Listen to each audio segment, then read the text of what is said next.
You're going to give me your title shot at Scrappermania.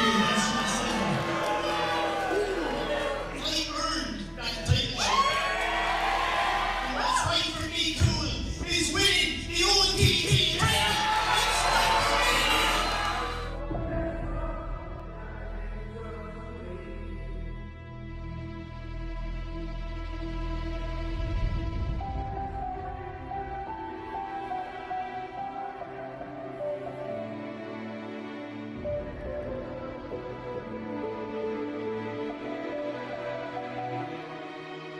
When I beat you, the draw are done. Next Gone. chapter of the Be Cool Sammy D saga will be written on Irish wrestling's biggest stage, Scrappermania. Sammy D will lead a fractured draw, and Be Cool will lead, well, who knows? With Trent Seven awaiting the winner, will Sammy D once again stand tall over his former best friend, or will Be Cool finally get the last laugh and go on to achieve the impossible dream? It's Scrappermania 8, August 10th at the National Stadium.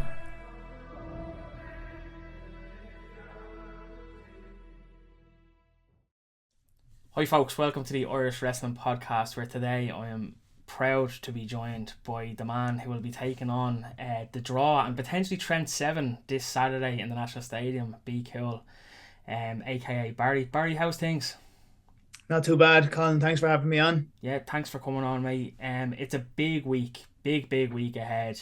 Arguably two of the biggest matches of your career. First off, how are you feeling? How are you feeling going into Saturday? I'm excited.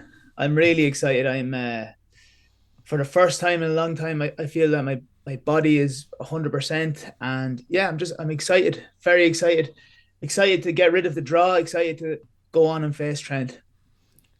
Brilliant. I know you're probably gonna tell me to go fuck off here, but who are your teammates? Fuck off yourself. Yeah, I didn't think I'd get an answer for that. Something that I did want to ask though, are we going to get anything before the show itself, do you know, or is it going to be something on the night where we find out? Oh, it's going to be on the night. I can't give away anything. I want the draw to be, stewing. I want them to be thinking who's on my team.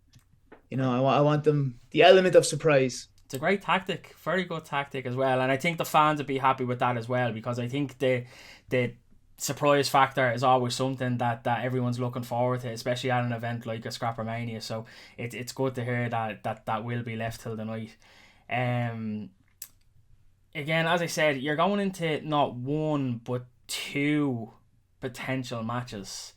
Obviously, like from a physical aspect, that's obviously going to take a toll on your body. You said that you're feeling well. And for the first time in a long time, you feel probably the best that you have done in a long time, but you're coming into potentially two matches. How do you prepare for not just that one match, but the second match as well? That's a good question. First of all, I had to fix my shoulder. Shoulder is the thing that has been bothering me for a long time. So I had torn my rotator cuff. So my goal was to cut all the way down to 80 kg, which is what I'm after getting, and then rehab the shoulder. So every morning I was going to the gym. I would do just cardio and the exercises my physiotherapist gave me for my shoulder, and then the evening after work I was going to the gym. So, and then my diet as well has been quite on point as well for the past few, since the local rumble. Mm-hmm. When I won that, I thought, the show was in March. Then I got pushed back, so that kind of gave me a bit more time. So that's all the preparation. If you're going in for one match, I try to put a lot of work in, but for the potential of having two matches, I just had to up that. I know I'm going on about it, but like rambling on this answer, I've got a PT. I've really invested. I've been going training into school a lot. A lot has gone in. It's something that you said before, Barry. I know that like you took that break. You went away. I think you moved away. I won't get too much into that, but I remember talking to you around that time, and you said that you didn't feel great in your body. And is that something that made you take that decision to step away initially? And how was it kind of coming back from that then as well? Like, surely that must be a hard decision to kind of jump back in and put your body potentially back through the same stuff again. Well, it had a major impact on me because it kind of all started with the shoulder injury, and then I wasn't looking after myself. I wasn't eating right. I wasn't going to the gym because I get quite frustrated because no matter what I done, if I walked, if I was running, when I had that kind of movement, the shoulder was just destroyed. Mm-hmm. So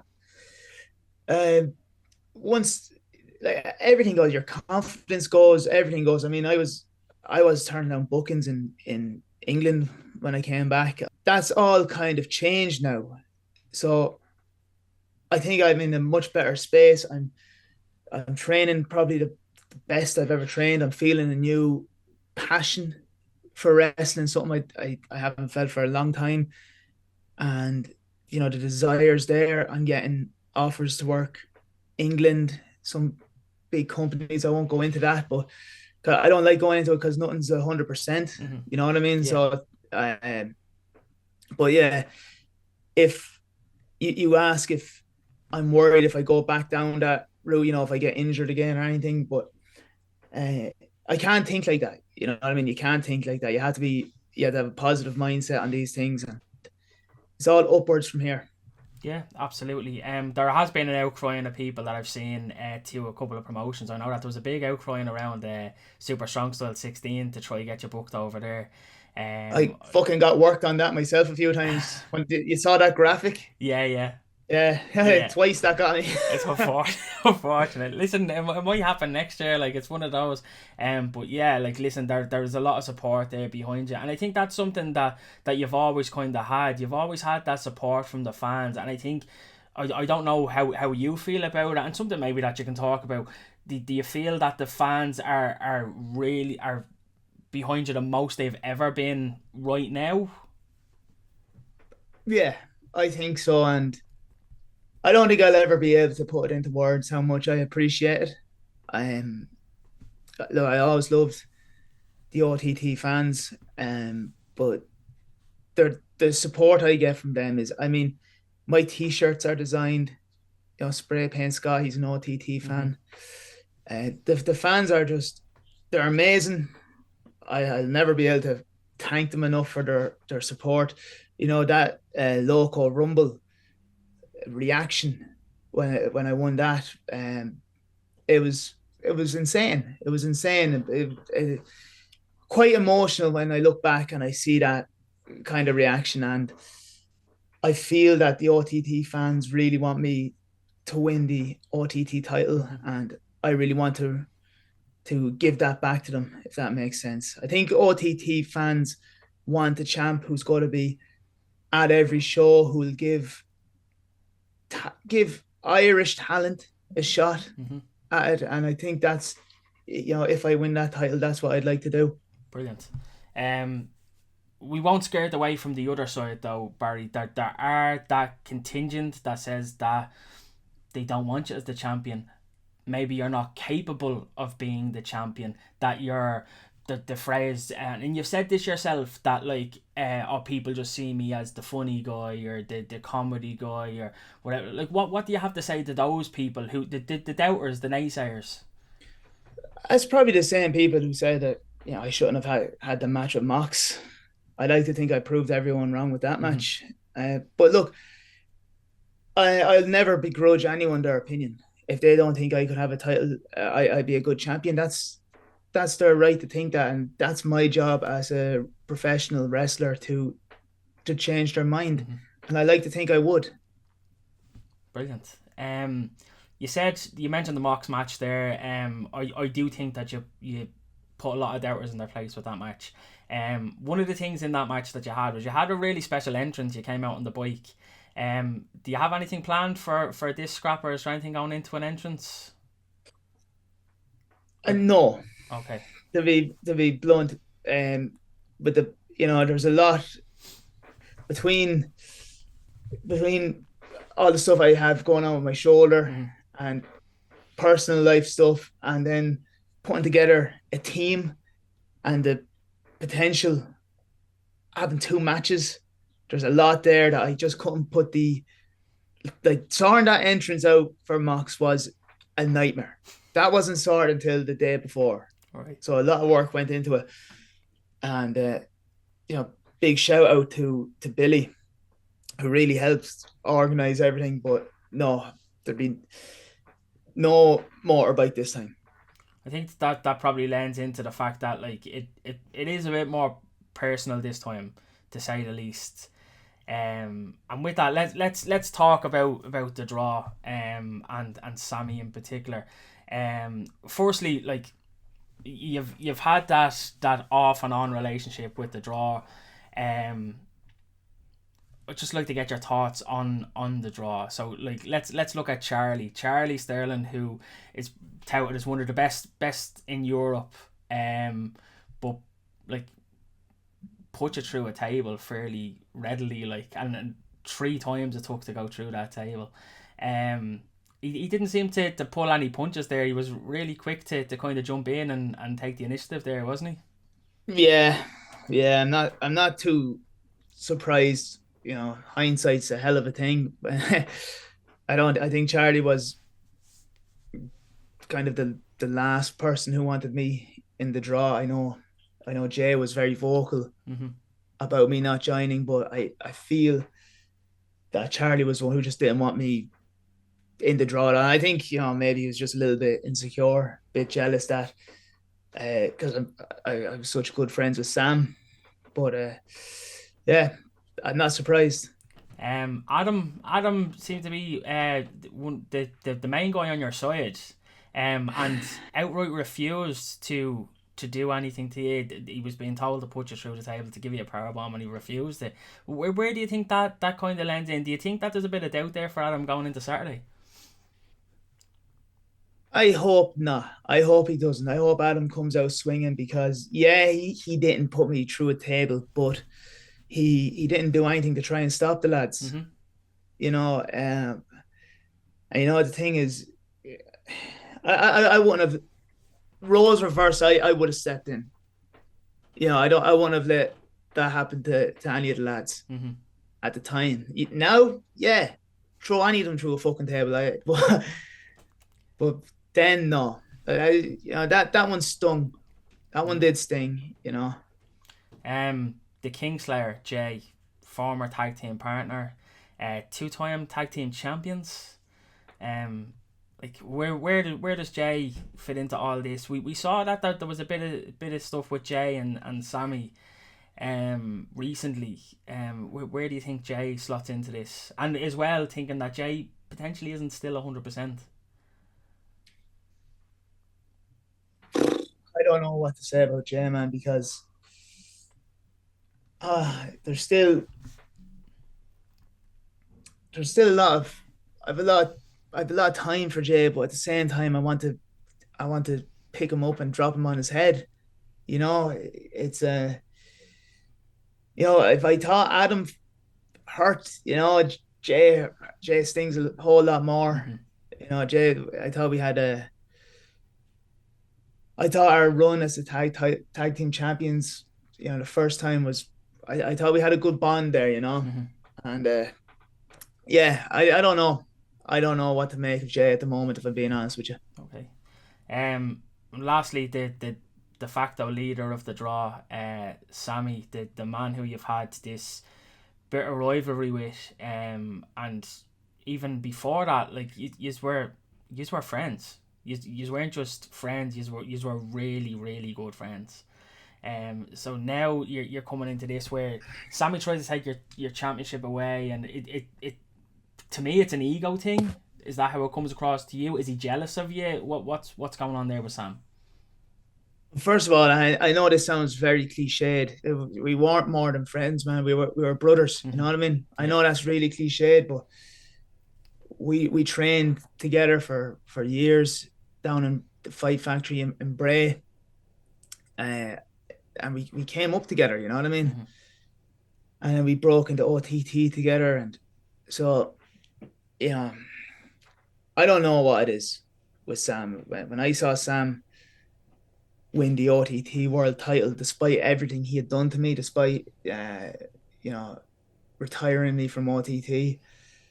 I was happy for him. I was proud of him to see how far he'd come, and to think that would be reciprocated for me was just me being naive. But you know the thing is, I'm a trusting person, you know, and it always comes back to bite me on the arse. I didn't I didn't think Sam would do what he did. So you did say that you came up together, you were best friends, brothers, trying out at Fight Factory. Let's, for a second, take the rivalry out of it. Take everything that happened out of it. Two young lads out in Bray 10 plus years ago are now going into the National Stadium in front of 2,200 people. Take the rivalry out of it for a second. That must be a bit of a dream. Like, really, like, if I know what happened, but like, surely this is big for two lads who came up together going into the stadium to take on each other and their teams. It's hard to look at it in any other way that Sam's trying to take away my world title shot. I you know, the whole thing of brotherhood is gone. Yeah. You know, doesn't matter if we train 20 years together. It's gone. When, you know, this weekend comes around, I've one objective is to get rid of the draw. Then I get a new objective, and that's to win the OTT world title. You said that your second objective is to win the OTT Championship. That's against Trent Seven, and Trent's no pushover. He really isn't. We know he's a TNA signed talent. He obviously has a lot of ability there. He is the OTT champion. He's a massive obstacle in himself, but he's gone on this curve of calling OTT a BritWres promotion, that it's a UK promotion. Like that winds me up, and it winds a lot of fans up. Like, what does that do for you? Is that just an added initiative to say, get this fucking championship off this fella? You see, it's hard, and I shouldn't be doing this. I said in my last answer, I've one objective. Yeah. For the moment, one objective is getting rid of the draw. Then I get a new objective. But that's a mistake on my behalf. I should be focusing, you know, on Trent too. Yeah, I didn't know he was calling OTT Brit Wrestling. It's not, because it's much better than anything in British wrestling. So I'm not surprised that he's trying to claim it. You know, if I was a Brit, I'd be trying to claim OTT too. You know what I mean? Fuck him though. It's not. Never will be. You did say that Be Cool as champion is the best thing for Be Cool and the best thing for OTT. This is the last question that I'll ask you. Why is Be Cool as champion the best thing for OTT? What do you want to do? Let's fantasy book this. You beat the draw. You end the draw on Saturday. You go on. You win the OTT Championship. You are the champion. Why is Be Cool the best thing for OTT as the champion? Well, it took me 10 years to even get a sniff at an OTT title shot. I don't want that. I don't think that should happen to any other lad who's on every OTT show fighting and grinding his way up. I'd be defending that title against Irish talent, lads who, you know, will put OTT first, and that's what I do. I'd be at every single OTT show, and the lads I defend the title against will also be at every OTT show. So if I lost it to them, you know, you're still going to have your champion. You know, what happened when Sam lost the title? You know, the champion's gone. How many times has Trent been there? You know what I mean? Twice, if even. You know, the OTT fans deserve a champion who will be at every single show. Absolutely, and a great answer, Barry. We'll leave it there. Thank you very much for coming on. Thank you for your time, and I wish you all the best this Saturday at Scrappermania. It's going to be. Thanks very much, Colin. Much appreciated.